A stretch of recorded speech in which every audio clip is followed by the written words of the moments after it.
Hello, hello. Oh, we got those post-lunch blues. We're going to do things a little differently. We're going to keep the energy high pace. We'll see if we have time at the end for questions. I'd like to hear from you as well. I'm learning. I hope you learned something today because backstage I ask these guys, I say, enough talking because I need to have you say this on stage. I need to learn. So we'll get right into it. My name is Kevin Soltani from Jima Group. We have 2 offices. We're based in Los Angeles and Dubai. For the last 10 years, we've been investing and operating different blockchains, specifically blockchain businesses, but we have a portfolio and a fund that's gaming and esports. Very relevant to blockchain because we cross-pollinate to Web3 gaming. We have a friend on the panel here that dominates the Web3 gaming space that he'll talk to you. Yeah, don't look around. That's you, Alan. So we'll get into that. But I'm going to start it off with a question, and then they're going to introduce themselves as well. But I want to do a little bit of a thought-provoking thought that maybe you have or have not heard about. AI agents, anybody use them? Like actually use them? AI agents? Yeah, right. Actually use them. I scared people away, right? ChatGPT doesn't count. So AI agents are taking over a life of their own. If you haven't used them, and once you start to use them, you'll understand that someone's got to manage that agent. So Andreessen Horowitz did a funny thing. They put $50K into a project, and the agent was the leader of the project. The project started to create an NFT. It sold those NFTs. It started to create an economy around it using crypto, using digital assets, and then it started to hire other agents to do its work. Those agents were then managing each other. What ended up happening was they started to fork their own economy, create new economies, create new NFTs, create new projects that was unbeknownst to the humans. They were manager agents, they were executive agents, and there were economy agents. And each one was creating a new part of this ecosystem without any human intervention. That is extremely exciting to me, not scary. I don't see that as very scary, but we hit on a couple points that really, where is our topic? It's the business transformation in AI. We're not the opening remarks anymore. We're going to be the business transformation in AI. So I'm going to start with you. With what you're doing, are you using agents? And who's managing those agents, if you are? Take it away, Stephen. Right, a very good afternoon, everyone. My name is Stephen Ho. Thank you, Kevin, for the kind introduction. I'm the group CEO of the Skylab Group. So Skylab is a 10-year-old company. We build platform software for data centers, cloud service providers, telcos, that enable them to maximize their utilization as well as revenue from their assets. So our software has been deployed in some 200 data centers across the world, 20 different countries. And back to your question, Kevin, do we use agent? Well, I'm going to introduce a little different concept this afternoon. We facilitate the process of agents. And in fact, something that I'm very passionate about really is AI infrastructure. Because if you kind of think about it, agent is an application that needs to sit on something. And at Skylab, what we do is we allow the democratization of AI assets and infrastructure in a very global sense that facilitates users of agents. I like that. And I'm going to come back to you because the question is the CTO the most important person here, or have you delegated that role to your agents? Because there's a key word that I want you to educate the audience later about that infrastructure. Getting over to Alan, when you look at your company and what you guys are doing, really dominating the industry as far as the investable opportunities in the startups, you really helped a lot of grow. You've taken a lot of those to market, not just the names that are maybe more prevalent, some names that nobody knows about.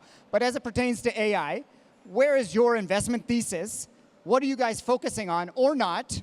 And what does this year look like as we round out the honeymoon phase of AI? Great. No, Kevin, thanks for the question. So Alan Lau, CBO of Animoca. So I run the investment portfolio and the capital markets team. Some of you may have heard of Animoca. We're a unicorn based in Hong Kong. We've been focusing on Web3 investment. We've got about 600 companies in the portfolio, of which about 10% are in AI. So Animoca actually has been investing in AI for the past 5 or 6 years, started mostly in infrastructure and then moving on to entertainment and gaming. And I think the opportunity really opens up when it comes to AI agent, as you said, right? Because if you think about what ChatGPT was, it was the brain that helps you think. AI agent is the body. It helps you execute and do the work. But when you put crypto and AI agents together, and actually equipping that agent with a means to pay, right? And until you can pay, there's actually a lot of things you can't do. But once an agent has the capability to pay, it can transact, it can, it can move money around. So think of all the use cases around trading, e-commerce, all that become possible. And that goes back to your point about autonomy, right? So now, you can imagine AI agent having autonomy because they can actually transact and they can pay for their own gas fee and they can pay for their own compute, right? So that wasn't really possible before, just even 18 months ago, right? But this being possible doesn't mean that enterprise want to embrace it. I think when you speak to a lot of companies, they're very afraid of AI agents going out of control. And that's why the emphasis really is on human in the loop. And I think that's how corporates would like to adopt AI, which is to make sure that AI is supporting humans rather than replacing humans. So, while the idea of autonomous AI agent, which is something that we've actually invested in a lot, is intellectually quite interesting, when it comes to corporate adoption, people are quite afraid of it. And we can come back to this later. Yeah, I definitely want to come back to that because you touched on what we're going to our next panelist for. And Edward, I want to talk. We talked a lot backstage, and it's going to be very enlightening here, but going off what Alan said about enterprise, something not very sexy, not very unique, but arguably the most important. If we're going to believe that Silicon Valley is in our favor and providing good products and services for us to use, everything on this phone came out of the financial crisis, and now we're coming out of COVID crisis, whatever, and we're building a lot. We're doing very well building. But on the enterprise side, what are you looking at? I'll let you introduce what you're doing as well, but keep it on enterprise here for a second. All right, thanks, Kelvin. So, hello, everyone. My name is Edward. I'm from the local AI association. It is named Hong Kong AI and Innovation Associations. So what we are doing is we promote practical AI adoptions to the community or to the enterprise. So we are talking about the real adoption. For example, how AI is really integrate to the business workflow. So I believe it is what every company or all the executives it is looking for. So one thing and we are promoting is about innovation leadership, because as a leader, we need to be aligned with the business organization, right? We are not just invest, just like Kelvin's talking about, we are not just invest, but we have to make sure that all the investment will impact on the P&L. Because at the end of the day, we are making money, right? How AI to improve the operation efficiency, increase profit, or decrease the cost. So I think it is very critical, it's very important. So of course, I'll get back to you and in more details about the innovation leadership. Well, we're going to stay right there. I'll bring it back to both of you, and then I would love to hear what you think about the, I like it, but it's not a buzzword yet. When you're talking about organizational design, business transformation, these aren't the buzzwords yet. We're having digital transformation. Well, that's also super broad. Digital transformation, what does that mean? What does business transformation mean as it pertains to a Fortune 500 company that has a lot of executives in multiple different disciplines, all deciding, but when they hear of AI, in the last, like I said, this honeymoon phase, it's really just the CFO talking with the CEO to saying, how can we cut costs, operational expenses, boost profits, and we need one, because that's what's missing to give us another 10x multiple in Silicon Valley when we go raise the next $100 billion round. But they're missing the point. They've lost the plot completely if none of this is going to attribute, and that's where I want you to come in, but on the business organizational design, you said you guys were investing in the agents for exactly that. So I would love to know, Animoca, what have you guys done at the top level, and are all the executives speaking the same language for the good of what AI is going to do for those startups that you're investing in or for your organization itself?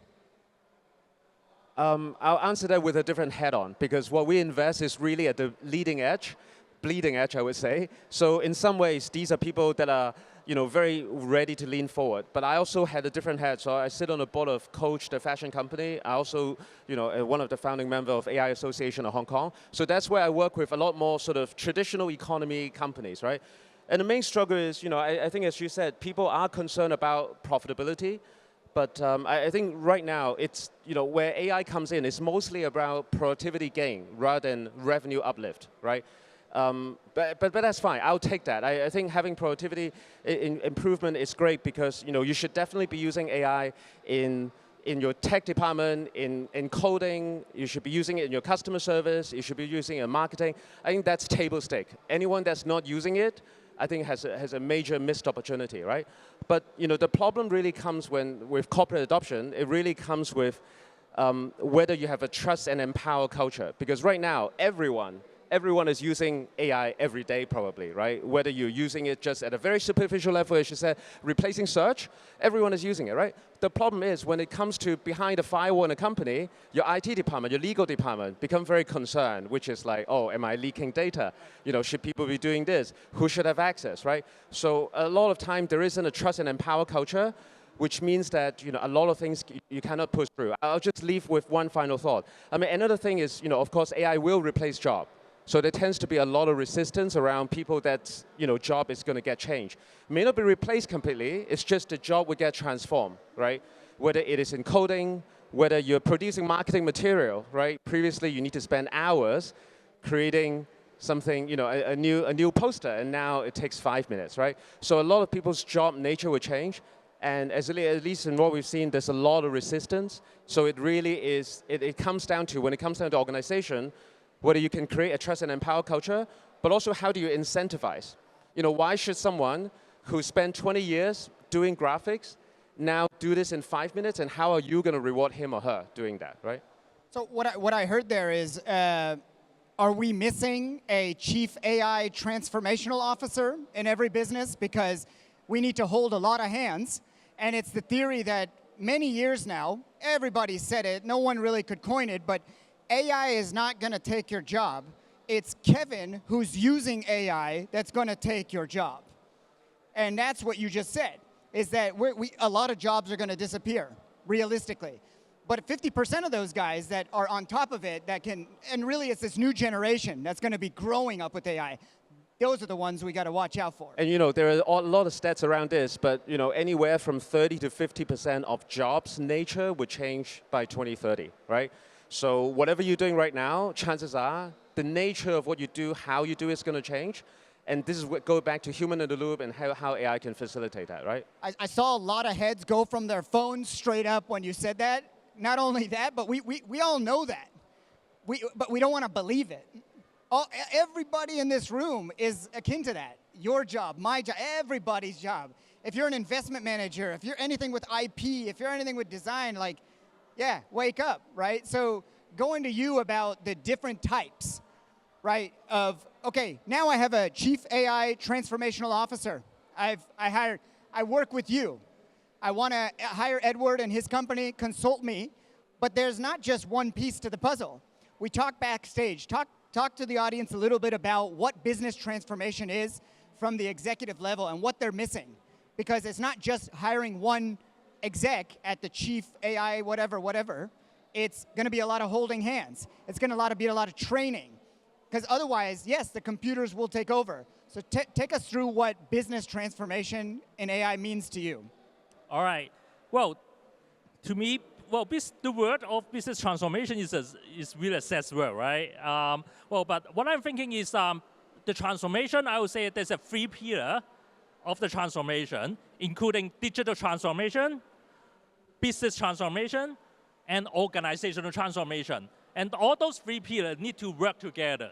Okay, integrate together, make sure that the enterprise and the people, employee and the customer going to the same direction. For example, for digital transformation, it is not just the word of CIO or Chief AI Officer. It needs to work with the COO for the operation, and it needs to work with the CFO for the budget, right? And the finance performance. So it is not just a technical ERP application. So it is about digital transformation in short. Okay, for business transformation, as I mentioned before, okay, we invest the money into the enterprise, and well, actually, the result or the outcome need to align with the business objective. Okay, I make a very simple example. For example, for retail industry, and then we need to provide better customer service to our customers. Okay, and maybe some of the stock we are always going out of stock, or we have too much stock. So how AI can doing the forecast to help us to manage the inventory and to have a better cash flow. So we have a business case. We need to prioritize the business case, and that business case need to integrate with our AI objective. I think it is, and that it can impact our P&L. So it is a business transformation. Then the third one, it is organization transformation. So it is people, all right, people in the loop. As Alan mentioned, well, AI is not replacing our job, but we have to improve ourselves, right? We have to reskill, and then we have to work with the AI. Well, for example, in the future, in the coming 1 or 2 years, AI is our assistant, but I believe in the future, AI is not our assistant, and AI maybe is our colleague.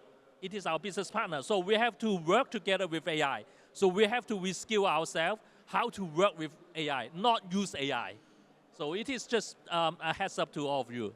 I want to ask, what if and how far are we from an AI boss, an AI CEO, right? I tend to agree with the 2030 because it's not about the round number. We still got a ways to go. A lot of regulations are going to get involved, a lot of headaches jurisdictionally, countries. UAE, I've been living in Dubai for 10 years. Arguably, they have the most nimble government and opportunistic, but it's very top to bottom, so it's only one person making the decision, not 50 states like in America where I'm from. So how far are we from an AI boss rather than a quality colleague? Because I would argue I have a really good colleague in the agents that I've built. I don't see them as my workers. They're talking to me. They're saving me money. They're doing a lot of things, but I see them as a colleague. But is the boss or a CEO still pretty far away in your organizational structure? Edward? Kelvin, well, I think it is a very interesting question. Well, I mean, as long as the AI boss can drive the company to a better result, why not, right? As I mentioned, human always in the loop. We are not replacing each other, but we have to work together. And I believe in the future, there's a lot of virtual company. So maybe there's some virtual company, and then the boss is AI. So I believe that in the future, we are not just AI employee or AI assistant. We have AI company as a virtual company. This is maybe working with a physical company. This is what I'm thinking of. I think AI agent as the CEO is a little bit out there. I think that I see it as a two-track future, right? I think there might be autonomous AI in very specific vertical and use cases. It could be trading. It could be making meme coins, right? So it's just an agent or maybe an agent to create an agent that can do that pretty autonomously. And they don't have to worry about managing people. And the way they produce are all virtual or digital. So that's easy for them to actually complete. But then when it comes to real organization where you have to deal with people, it's kind of hard for me to imagine, a machine running all of that. Because actually, as we all know, in running a company, the trick is not, that doesn't lie in having the right answer. Having the right answer doesn't make people move, doesn't make an organization move, right? So while AI might have all the right answers, it won't be able to manage people and lead people, right? So I don't see that happening. So I think it's kind of two-track. And I think maybe this is where, I'm actually on the advisory board of Oxford as well, working with them on AI and ethics and creativity. And these are the kind of questions that academia is looking into right now, which is instead of asking what AI can do, they are asking what AI should not do. Right. So for example, they say AI should not be in a jury because you don't want that biases. Maybe AI shouldn't be in hiring decision because there's a lot of inherent biases building into it. So I think academia, which I think are some of the leading thinkers, they are already moved on to say what AI could do, and they're asking what AI should not do. I want to come back to that, but I'm bringing it to you at a point where I want you to explain. Now we've talked, okay, executives, decision makers, all these important things. we've forgotten about the most important part of any company, and that's its builders. That's its developers, its designers, especially when you're talking about our industry. We talked backstage about the lack of importance that society gives to what you guys do. Arguably, it is 1/3 of all of the investment coming in to this industry, and that's the foundational infrastructure. The guys that are building, literally, and I won't say the analogy because you're about to get into it, but I want you to take your time to explain what is missing and why is it so important. We've talked about decision makers, we've talked about agents, we've talked about all these people here, but they're not really doing anything other than the big decisions. Well, we could do those in a boardroom for a very long time. For as long as we have, human willpower, we don't need expedited speeds of, AI to make these decisions for us. We just need sound, ethical-minded, hardworking people. But at your level, these agents are becoming extremely useful. Infrastructure, foundation. We all know how important it is for any business, yet we don't think about it. Tell us why this is so important and where this whole mix of AI comes in at the infrastructure layer. Thank you so much, Kevin, because I think the one word that you left for me to cover is the word plumbing system. Thank you for showing so much passion in the plumbing system because did you hear what he said? Plumbing system. Plumbing, yes, the pipes and the plumbing. I want you to emphasize that. It's the plumbing system, right? So I thanks for sharing that passion because very rarely do I find someone else who's so passionate about the plumbing system, right? Let me give you some statistics. I think it's important to start with some statistics in mind. In 2025, some reports says that almost $650 billion is being spent on all things AI. Your agents, your software, your application, and so on and so forth. However, almost a third, $208 billion to be specific, is being spent on infrastructure. Now, there's a lot of infrastructure if you ask me. Now, what are these infrastructures? Data centers, servers, GPUs, etc., etc. And this number is going to grow next year, according to Forrester, to $280 billion. Now, let's pause for a moment. If you're going to spend so much on infrastructure, also known as a plumbing system, then what do you as a C-suite worry about? And in fact, I like what you just described earlier about the various categories, make money, save money, and the shiny toy that I should care about. I would like to add to that, and it's called staying out of trouble. Now, the fourth reason why any executive would care about investing in any technology is to stay out of trouble, regulatory compliance. Now, if you ask me, because I do speak a lot to the C-suites, because I need to explain to them the plumbing system, they are telling me they are facing a lot of constraints, pain points. Number one, this whole concept of hybrid environment, hybrid cloud. Now, what does a hybrid cloud look like? You have public clouds like AWS, Azure. You have your own private cloud in your office. You have the telco cloud somewhere in between. How do you even manage those? It doesn't come easy. And then the second point, and I'm going to stop there because I can go on all day talking about plumbing system, is this concept about data sovereignty. Where does your data stay? How do you ensure that your data stay in a place and doesn't go somewhere else where it's not supposed to? So the C-suites worry about all these issues, and in order to address this issue, the plumbing system is very important. So I want to keep it there because the analogies, I want to let you say one of the analogies, but one of the analogies where we're talking about, do you know what we're talking about when we say plumbing system? Do you know how important plumbing was to our growth as humans? The difference between pre-plumbing and post-plumbing? If you don't, it's one of the most, if not the most important parts, quite literally, of how we got to this room. When you think about technology and the plumbing of that, so when you go to I'm going to leave you the spa example to you, but I'm going to take the shower example. You go to a hotel, a really nice one, and the shower pressure is amazing. You go home and you're like, what the hell is wrong with my house? Well, your house was built in 1955, whatever, not good plumbing. Or actually, the old houses are better than the new houses because they're using plastic and and reusables, renewables, whatever. And then you turn on the hot water and it's not so hot and all of these different things. So who do you call? You just cuss. You just say, man, what the hell? But when it's all working and it feels good, it's usually in the 4- or 5-star hotels, good shower pressure. Imagine that for your business. Imagine if all of the plumbing is properly done. Well, plumbing costs money if you want it done, and it's an early upfront cost. So all of those analogies, and if you let your mind wander for tech, AI, blockchain even, there's a lot of upfront costs, and we don't want to pay those costs, and we're just stuck in our own ways, and the CTO knows best because he came from 1980, dot-com boom, whatever. Doesn't make sense anymore because the plumbing sucks. And if you just get the plumbing right, it can automate many different things. Give me the spa example, but connect it to the GPU and latency example. Very important.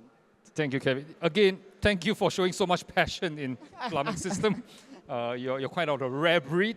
But yes, the spa, and I get this a lot from the C-suites. It's like, why do I care about your plumbing system? You know, if it works, it works. I say, you know, respectfully, if you're a spa operator, your focus should be on the jacuzzi, right? You should be focused on the flower petals. You should be worried about the candle.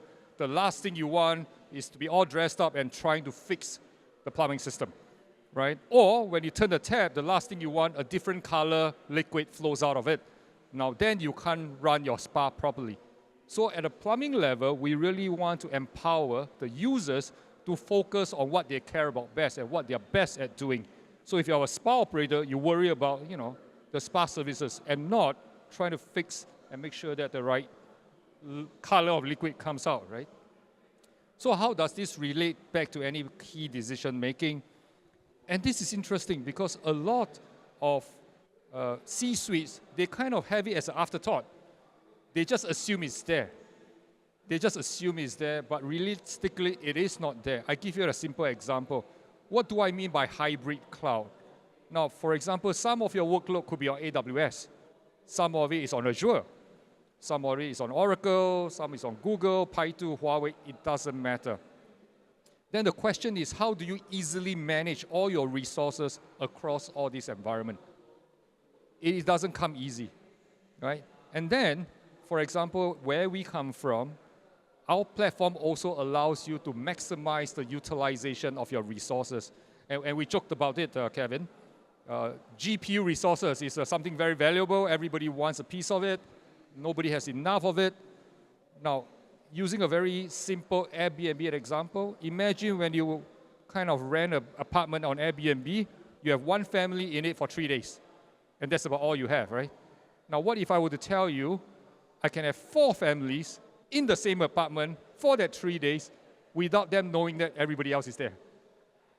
Now, as a landlord, you can make 4 times the income without necessarily creating a problem. That's number one. Number two, what if I were to say to you, every time you shake the pepper shaker, I can charge you differently without having someone watching you do it? Now, again, that maximizes your revenue. And that's precisely what motivates us. We help organizations either maximize revenue, like you said, or save money.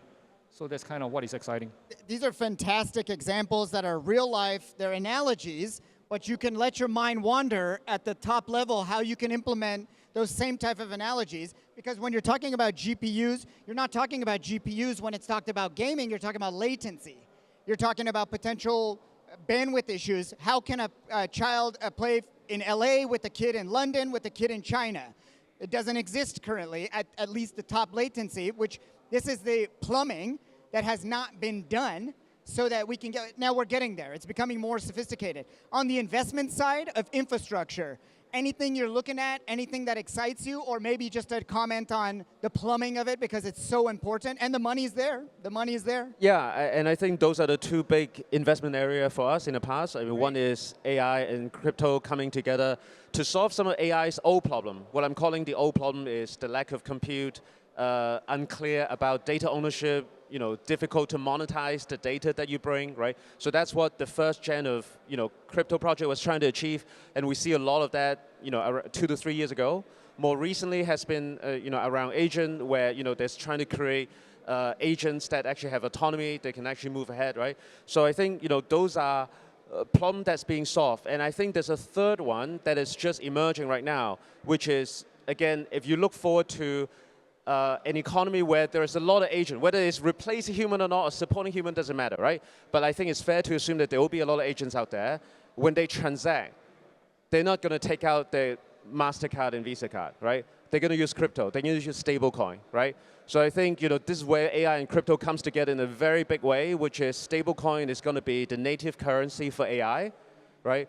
Because if you think about it, for anyone that has actually used or tries to get a MetaMask wallet to start with, it was crazy. It is an mind-bendingly terrible experience because crypto was never created for human. It was really created for machine.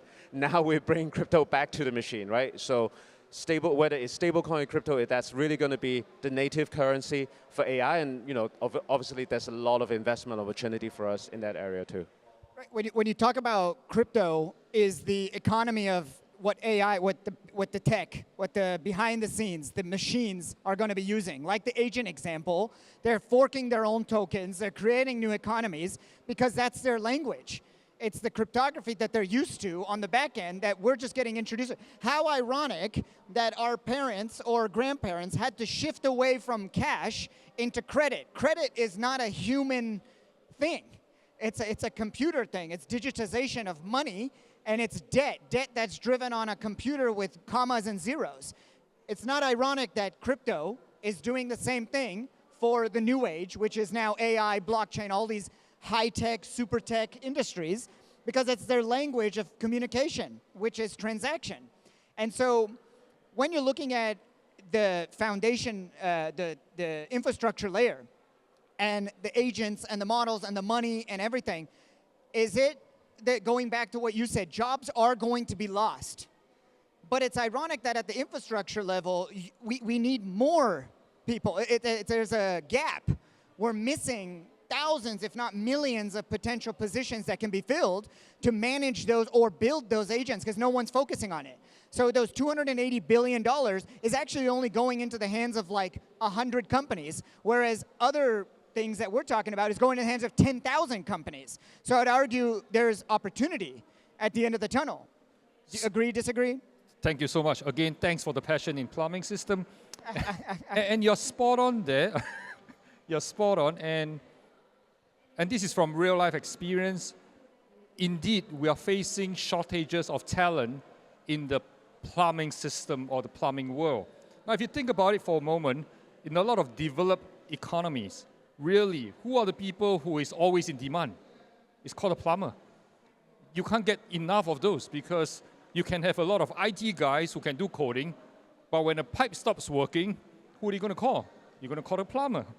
And in many developed economies, they don't come cheap. Every time they turn up at your doorstep, they don't come cheap.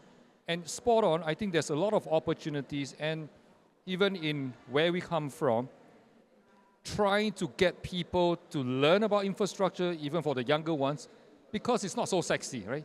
They don't necessarily want to think about it. They want to do some form of applications, things flying around, moving around. That's kind of excites them.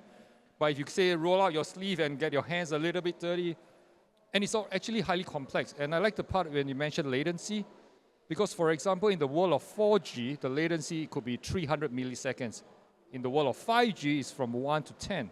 Now, how do you reduce the latency?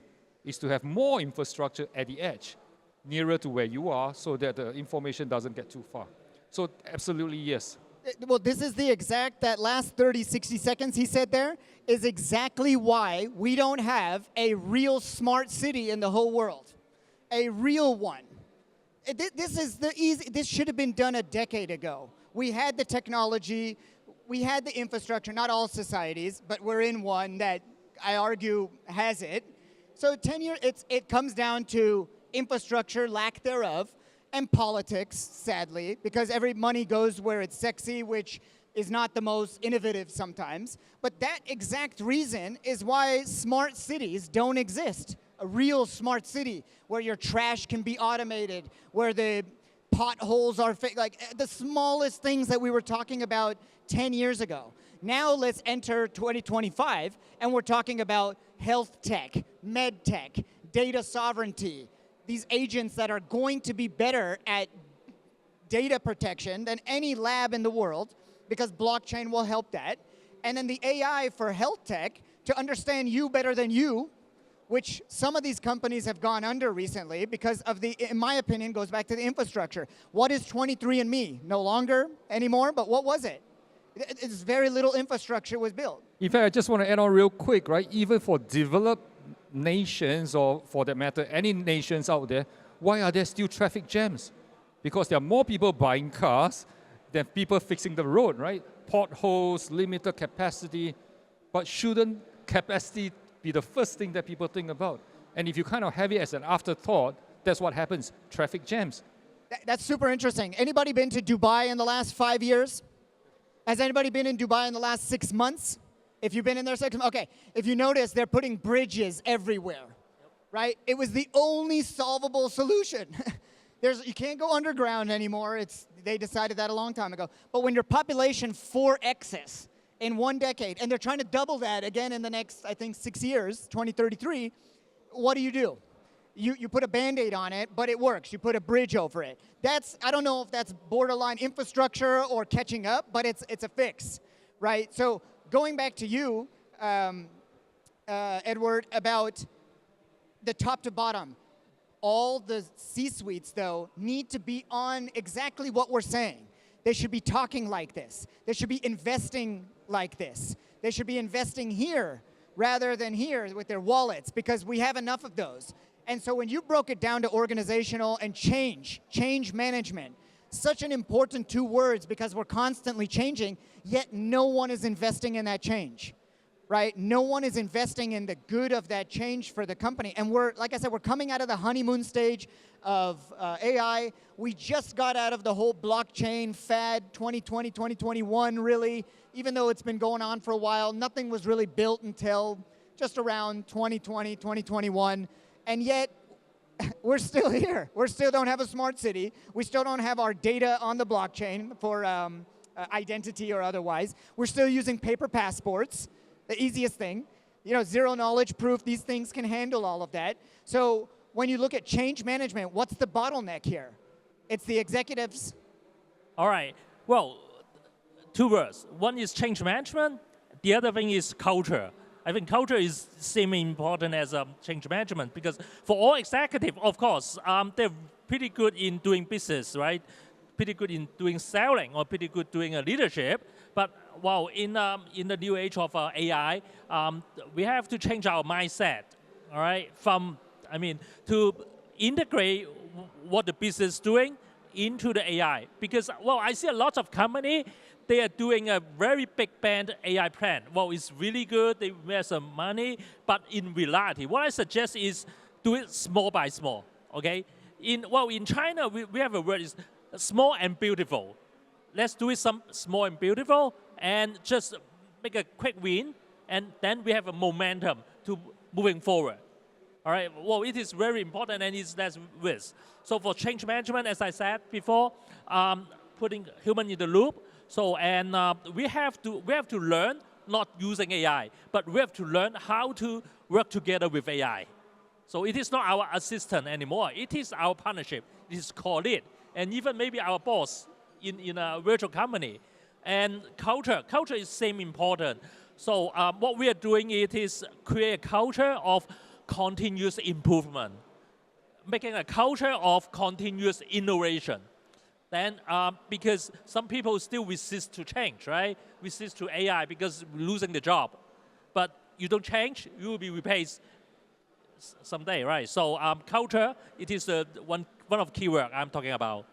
I wrote here, I told you backstage, but I wrote it and I didn't say it. Transformation is not just technical, it's cultural.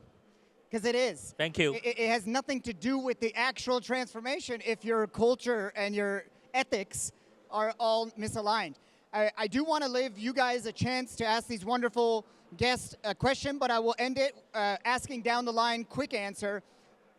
The cliche, what does 10 years look like from now? But that's way too far away. What does 3 years? Why I say 3 years? Don't say American, Trump, whatever, but yes, we have a leader in America right now that's he's moving fast. And he's okayed a lot of things in crypto, blockchain, that have helped a lot of us. and that are going to open up new markets. But when you're looking at AI, we still have to worry about ethics. We still have to worry about the infrastructure lacking. In 3 years, if you can name one industry, because some of our friends here are so broad, what's an industry that you're looking at that's going to make the biggest impact? And what does 3 years down the line look for that one specific industry? Right, 3 years is a long time in the world of It is, AI, yeah, right? yeah. So I would just summarize by saying that the hype will fall away, just like the dot-com days, as you mentioned, and then the real use cases will surface. And I think one of the very important use case will be in healthcare, medical care, because it's getting more expensive, and then the lifespan is getting longer, but people want to leverage of technology to figure out what's wrong with themselves and hopefully stay healthier. So I think that will be a very important use case from what I see. Agreed. Please, Alan. That's the one I was thinking about as well. I certainly, too, to I be certainly honest. hope That's that I certainly hope that it happens that way, Same, because it really is the one sector where if AI makes it work, it really benefits humanity. And I think it's happening, right? Although the path is not going to be straightforward. We know that there's a lot of limitation to large language models, right? Because just predicted the next word, getting smarter, does it really solve it? So I know that there's a lot of people. I just came back from the Silicon Valley in April, and there's a lot of people doing not large language model, but large mathematical models, large quantitative model, right? So I think there's a lot of different paths that people are trying to get to, building healthcare-specific model that solves it, right? So I think the path will be different. I certainly hope that people are working towards that, because the whole humanity gets to benefit from it, right? You said something very important in the key word in all of this, in mathematical, right? We've kind of given that a back seat, whereas if it takes a front seat, we can start to solve health tech, med tech issues. Edward, take us away. All right, so 3 years from now, I'm thinking we don't talk AI anymore. Okay, the reason is because it is already part of our life. All right, so we don't need to mention it because part of our life. Okay, it's adopt. Because as my association's doing is we help enterprise to adopt practical AI. So in the future, I just like what I'm talking about is maybe we don't talk artificial intelligence, but we are talking about human intelligence, enterprise intelligence, EI, HI. That's very well said, because we all know if you have a child, next door neighbor, someone that's under 10, 12 years old, and the ones being born forget about it, but they're only going to speak this language. There's no other, there's no AI, it's just it. And so the argument of being chipped or not is the argument, because they're going to fall behind or get ahead. So we have time for one question. I know it's just one, but anybody? Or else I'll take the question. All right. I got one final question. We can go quick or toss up. Children, do you have children? No children? Children? No children? Okay. So I guess it doesn't matter. But does this worry you at all? Jobs are being lost, and they're going quick. And Salesforce is bragging about it. They're bragging about it. So what are we here to do? Is this topic not more worrisome? Is it more malicious, the ethics? Or are you positive? Are you net positive? Thank you very much. I have 3 grown-ups, so they don't talk to me very much anymore. That's why I'm so young, man. What the hell? Tell me your secrets. Yeah. So they just ignore me on, I send a calendar invite, they say rejected, so that's why I have time to be just kidding, right? So if there's one thing I would like to share with the next generation, and I think we had that conversation earlier, is to learn to solve the right problem. Because this is my favorite question. What happens when you solve the wrong problem and you solve it perfectly? Well, Einstein will tell you you are getting the perfectly wrong answer. So if there's one thing that AI can't do at this point in time, is potentially solve the right human problem. Now, if you kind of categorize AI into 3 major categories, there's narrow AI, artificial general AI, or artificial general intelligence, and super AI. So right now, even in the world of ChatGPT version 10, if you will, or agentic, we're still in the narrow AI. It is good at doing something. It hasn't reached general artificial intelligence yet. That's where it behaves like a human, and then super AI is Hollywood, right? Before that, I think as humans, it's important we learn to solve the right problem. And because that comes with human values, it comes with emotions, it comes with things that's important to you. So if there's one advice I will give to the next generation is, ask yourself, what is the correct problem you're trying to solve? with AI as a tool. Well said. I do have two nephews, 16 and 14. You know, I think they're going to enter a very different phase of university. I don't think university are at all prepared for AI. Still a lot of debates. And of course, we've talked about a very different workforce, right?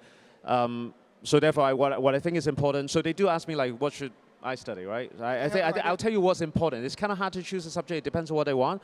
But I think what's going to be important in the future is creativity, curiosity, and taste, right? I think a lot of What was the third one? taste, Okay. right? Because things would get made Right. very easily and quickly, but at the end of the day, having the right sense to choose and to curate, having taste is super important. And I think there's still a lot of value accrued to people that can bring creativity, curiosity, and taste. It's a whole market in and of itself, taste. Edward, take us away. Well, time is up, but just one word, love. Because we're human, right? So no matter it's technology, AI, so we have love, and then a lot of work is going beautiful. So it's net positive is what I'm hearing from us three, but with boundaries and, you know, we talked about some outliers today. Please catch these fine gentlemen off stage, connect with them. Thank you for your time and energies. We'll see you very soon. Thank you.